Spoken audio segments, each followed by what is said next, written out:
மக்கள் அனைவருக்கும் வணக்கம். நான் உங்கள் வழக்கறிஞர் பாலு. இன்றைக்கி 1/7/2024 முதல் புதியதாக 3 சட்டங்கள் அமல்படுத்தப்பட்டிருக்கு. இன்றைக்கி நடைமுறைக்கு வந்திருக்கு. அது பழைய சட்டமாக இருந்த இந்திய தண்டனை சட்டம் ஐபிசி, குற்றவியல் நடைமுறை சட்டம் சிஆர்பிசி, சாட்சிகள் சட்டம் எவிடன்ஸ் ஆக்ட், இது எல்லாமே இந்த 3 மாற்றி அமைக்கப்பட்டிருக்கு. இந்திய தண்டனை சட்டம் பாரதிய நியாய சன்சிதான்ட்டு அழைக்கப்படுது. இந்திய குற்றவியல் சட்டம் சிஆர்பிசி பாரதிய நாகரிக் சுரக்ஷா சன்சிதா அப்படின்ற நேமில் அழைக்கப்படுது. இந்திய சாட்சிகள் சட்டம் எவிடன்ஸ் ஆக்ட் பாரதிய சாக்ஷியா அந்த நேமில் புதுசாக மாற்றிருக்கிறாங்க. அந்த 3ஐயும் இதுக்கான பில்லு 2023 நம்ம பாராளுமன்றத்தில் பாஸ் பண்ணாங்க. இப்போ நம்ம பாரதிய நியாய சன்சிதான்ற பற்றி முக்கியமான பிரிவுகள் என்னன்றதை நம்ம இப்போ பார்த்துருவோம்.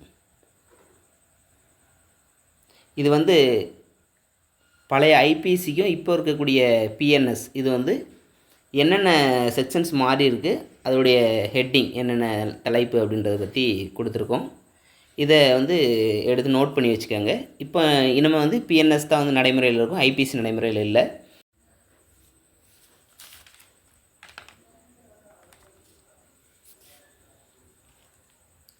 இந்த ஐபிசி பிஎன்எஸ்ஸாக மாற்றினதுலேருந்து பிஎன்எஸ் மட்டும் இல்லை, மற்ற சிஆர்பிசி எவிடன்ஸ் ஆக்ட் எல்லாத்துலேயுமே ஒரு சில மாற்றங்களை கொண்டு வந்திருக்காங்க. நிறைய மாற்றங்களை கொண்டு வந்திருக்காங்க.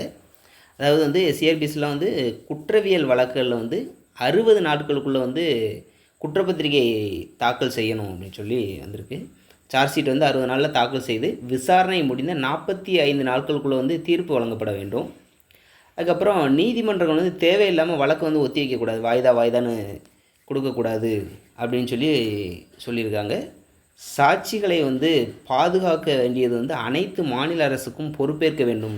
ஒரு கொலைகேஸ் இருக்குன்னா அதுக்கு சாட்சி சொல்ல வரவங்களுக்கு போதுமான பாதுகாப்பு இல்லை, அச்சுறுத்தலின் விளைவாக சாட்சி சொல்ல முடியாத ஒரு சூழ்நிலை இருக்கனால அந்த மாதிரி சாட்சிகளை பாதுகாக்க வேண்டியது அந்தந்த மாநில அரசுடைய கடமை, பொறுப்பேற்க வேண்டும்னு சொல்லியிருக்காங்க. அடுத்து பாலியல் குற்றங்களில் பாதிக்கப்பட்டவர்களுடைய வாக்குமூலத்தை பெண் காவல் அதிகாரி மற்றும் பாதிக்கப்பட்டவருடைய உறவினர், அதாவது தாய் தந்தை, அவங்க சர்க்கிளில் இருக்கவங்களுடைய முன்னிலையில் தான் பதிவு செய்யப்பட வேண்டும். மேலும் 7 நாட்களுக்குள்ளே மருத்துவ அறிக்கையை தாக்கல் செஞ்சுருக்கணும் நீதிமன்றத்தில் அப்படின்னு சொல்லி இது பண்ணிருக்காங்க.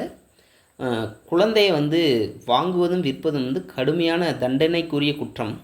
அப்புறம் சிறார் மீதான கூட்டு பாலியல் பலாத்காரம் ஆயுள் தண்டனை மற்றும் மரண தண்டனையை உயர்த்தியிருக்காங்க.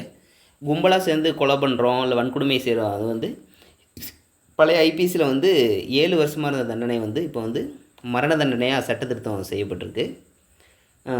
சிறிய அளவிலான திருட்டு, குடிபோதையில் வாகனம் ஓட்டுதல், இந்த மாதிரி சின்ன சின்ன குற்றங்களுக்கு சமூக சேவை செய்யும் அளவில் வழிவகை செய்திருக்காங்க. அதாவது தண்டனையாக சமூக சேவையை தண்டனையாக வழங்கக்கூடிய வகையில் இந்த புதிய சட்டங்களில் ஒரு சில சட்ட திருத்தங்களை கொண்டு வந்திருக்கிறாங்க. இது மட்டும் இல்லாமல் இன்னும் எவ்வளோ இருக்குது.